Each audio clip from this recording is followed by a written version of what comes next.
김민하 기자 어서 오세요. 안녕하세요. 첫 번째 항목은요. 다시 11조 7천억입니다. 추경 예산. 그렇습니다.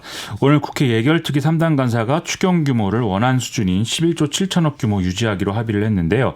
다만 일부 사업의 예산 등을 감액하는 방식으로 대구 경북 지역의 지원 예산 1조 원 증액이라든지 이런 부분들의 합의를 또 했다고 합니다.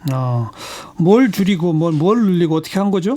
이게 고용 창출 장려금 4,847억 원하고 전력 효율 향상 3천억 합쳐서 7,800억 원 정도는 이제 코로나19 사태와는 관계가 없다라고 해서 이제 줄였다고 하고요. 나머지는 정부 안에 3조 2천억으로 편성되어 있는 세입 경정 규모를 8천억 수준으로 이제 줄인 겁니다. 이렇게 확보된 합계 3조 1천억 중에 1조 원을 코로나19로 피해를 입은 대구 경북 지역 지원에 이제 증액 편성을 하고 나머지 2조 1천억은 소상공인 자영업자 지원, 민생 안정, 감염병 대응 이런 항목들에 이제 증액을 하는 걸로 합의를 했다고 합니다. 많이 줄어난 게 세입 경정 부분이네요. 그렇습니다. 그게 뭐죠? 이게 이제 세입 경정이라는 거는 부족한 세수를 메우기 위해서 이제 편성한 이런 개념인데 앞서 3조 2천억 가운데 법인세가 덜 거친 게 2조 3천억 정도 되는데 이 부분에 대해서 이제 편성을 해놓은 부분이 있는 거거든요. 그래서 이것은 지난해 성장률 추계가 잘못한 것에 기인한 걸로 이렇게 파악이 되고 있습니다. 그래서 본 예산 애초에 제출할 당시에는 지난해 경상 성장률 전망치가 3%였는데 실제로 이제 1.1%에 그쳤다는 거죠. 근데 결국은 한 해 단위로 이제 세입 세출을 맞춰야 되는 것이기 때문에 이렇게 세입 경정을 줄여놓은 걸로 그냥 끝나는 것은 아닙니다. 근데 이건 코로나19랑 무슨 관련이 있는 거예요?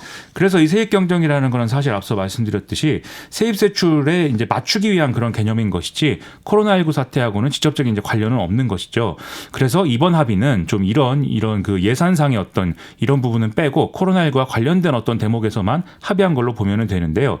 예결위도 그래서 이 합의안에 대해서 코로나19로 앞으로 또 추가로 발생할 경기 위축이라든지 이런 걸 감안하면 하반기에도 추가적인 어떤 세입 경정을 포함한 이런 좀 조치들이 필요할지 모른다 이렇게 얘기를 하고 있습니다. 그럼 하반기에 2차 추경도 있을 수 있다 이거예요?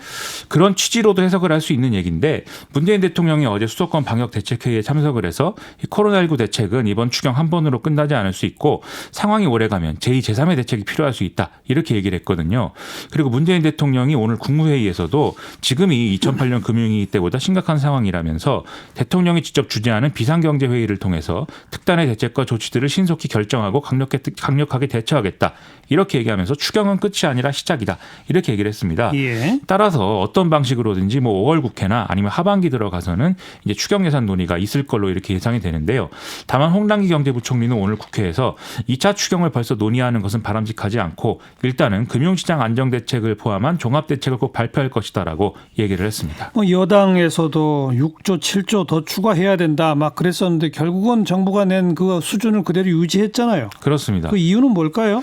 이게 국회가 이거 11조 7천억을 총액을 이제 고집하는 이유에 대해서는 명시적으로 설명은 안 하고 있는데 크게 두 가지 문제일 것으로 우리가 이제 해석을 할 수가 있겠습니다. 첫째는 재정 건전성과 관련한 문제인데요. 이게 주로 경제 관료들이 좀 망설이고 있는 그런 대목인 거죠. 그래서 지난주에 이해찬 더불어민주당 대표가 홍남기 경제부총리 해임 건의 이런 것까지 이제 비공개 회의에서 거론했다. 이런 소식들도 보도된 바가 있었는데 여당 입장에서는 말씀하신 대로 추경안 규모를 6조 3천억에서 6조 7천억 정도를 더 증액을 해야 된다. 이런 얘기를 했지만 홍남기 부총리 등이 난색을 표하고 있어서 이제 이런 얘기까지 나왔다. 이런 얘기였습니다. 그게 첫 번째고 두 번째는요? 두 번째는 국회 통과 가능성인데요. 여당에서 증액 논의가 나오니까 미래통합당의 경우에는 바로 이제 선거 앞두고 선심성 예산은 안 된다라면서 견제구를 날리는 그런 상황이었거든요.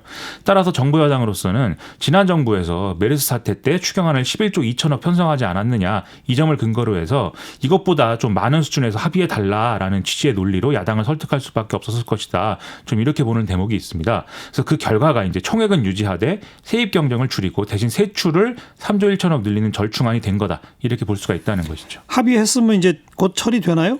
오늘 오후에 예결위 소위 그리고 예결위 전체 회의 연달아 이제 거치는 것이고 밤 11시에 본회의에서 추경안을 처리한다라는 게 지금 합의 내용인데요. 큰 이견이 없는 상태로 오늘 내에 꼭 처리가 됐으면 좋겠습니다. 네, 시사위키 두 번째 항목은요. 비례연합정당의 진짜 주인입니다. 더불어민주당이 이 비례연합정당 어느 쪽에 참여할지를 결정했다고요? 그렇습니다. 우희종, 최백은 교수 등이 공동대표로 있는 시민을 위하여를 비례연합정당 플랫폼으로 선택했다. 이렇게 더불어민주당이 밝혔는데요.